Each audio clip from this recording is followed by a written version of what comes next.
Hello friends, শুভ দুপুর। এখনো শুভ দুপুর হয়নি। আজকে আমার রান্নাটা একটু তাড়াতাড়ি হয়ে গেছে, কারণ বাইরে যাব। আজকে এটা তো ভাত আর বাটি পোস্ত, এটা থাকবেই।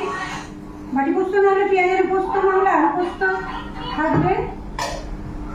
আর ডিমের অমলেট করে আলু দিয়ে ঝোল, ব্যাস। চাটনি আছে, দই আছে, যার যেমন নেবে। আজকে আমাদের লাঞ্চের মেনু ডিমের অমলেট করে আলু দিয়ে ঝোল, বাটি পোস্ত, আজকে আলু সেদ্ধ দেওয়া হয়নি, আর দই আছে, চাটনি আছে, ব্যাস। আমার ভিডিও কেমন লাগে জানাবে। সবাই ভালো থেকো, সুস্থ থেকো। সবাইকে অনেক অনেক অনেক ভালোবাসা। নেক্সট ভিডিও দেখা হবে। আজ তাড়াতাড়ি করে দিলাম, আমি বাইরে যাব।